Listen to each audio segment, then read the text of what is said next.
Hello everyone, in this video we're going to be looking at how you can take your movie files or your video files and extract the audio and then use that audio as a sample. Why do you even want to do this? It might be that you've recorded a really cool sound on your phone as a video and you're wondering, well, how do I really want to use this in a project. How do I take this sound and get it ready and transfer it into a sampler like EXS24, Kontakt, the new sampler in the newer version of Logic, or whichever one you might be using. Okay, so it's how we do that. So first things first, you're going to need to make sure that you've got a video file, and then you're going to need to find it and import that into Logic. So let's do that now. So come up to File, down to where it says Movie, and then click Open Movie and find your video file. Here's mine. I'll pick this one. And then you'll get this little pop-up appear. So this movie contains an audio track. Open the movie. So that is just asking you, do you want the movie to pop up as a separate pop-up? And then very importantly, extract the audio track. We want to make sure that this section is checked with that little blue tick. Okay, once you've done that, click OK. And then there's your little pop-up movie file. We don't need that to be popped up, but it will appear over here on the left, and you can collapse it as you like. It'll also be up here in the global track section, and you can see if you zoom in, you get more of a frame-by-frame thumbnail there. We don't need to see that though, so let's click G to get rid of it in global tracks. And we actually don't need the movie file at all anymore, but just so you can see the original sound, if we click play, and that is the video file. Okay, so do away with the video file now. Come down to movie and remove movie. But you'll notice we've still got the audio track here, that we've extracted. Okay, and if we play it back, it still plays just fine without that movie file attached. But what you will notice is this little lock symbol in the top there. That's SMPTE lock. And that's used to make sure that the audio and the video don't go out of sync. So we need to unlock this. So 2-finger click or control click, and then come down to where it says SMPTE lock and click unlock SMPTE position. Okay, and that means we can now do with it what we will. If you don't see that or you can't find it easily, there's another way of kind of getting rid of that. If I just undo that a second.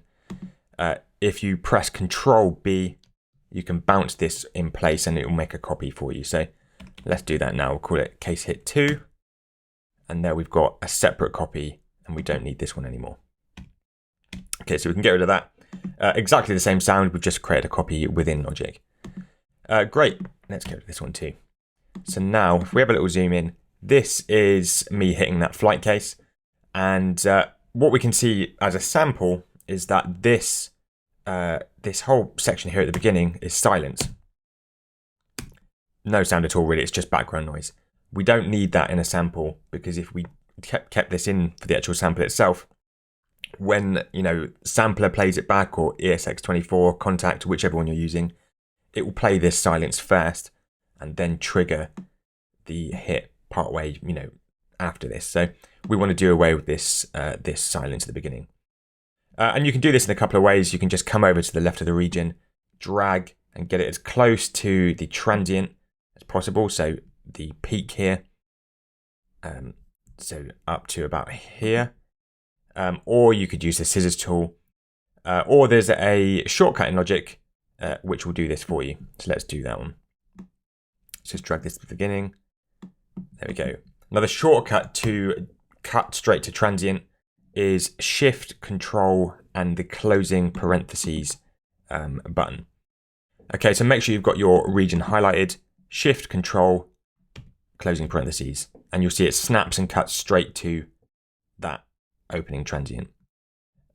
Now, what I would say is you might get a little bit of a pop, and that's because you can see that Logic has cut it here just above 0. So usually it's a good idea to bring it back a little bit to maybe around here, close as you can. Okay, and then you'll get less pops and hisses and clicks and things from your samples. I would also suggest that you put in a slight fade in, just one is enough, with a curve. And if we just zoom in, we want a negative curve at the beginning. And just bring this back a little bit. You can use the fade tool up here as well. Just bring this back a little bit. There we go. Okay. And this should then immediately start on that hit rather than having all that silence at the beginning. Okay, so let's listen to that. Yep, pretty much immediately, right? So the other thing we don't really need then is all of the silence at the end. But, you know, in my experience, it usually sounds a little bit more realistic if there's some silence towards the end of the sample so that we get the natural sort of decay of the sound, okay? So I would keep a little bit of this. So I just drag this back a little bit. We don't want it all the way over here, but we want some of that decay of the sound, okay? I would recommend putting in a fade though, from sort of around there. And it depends on the sound, okay? What we don't want is to put in a fade that covers up all of the main sound. If we do that, it doesn't sound too bad on this hit, but if it was more of a sustained sound, you know, you might miss some of the important sound from this. So just be aware of that.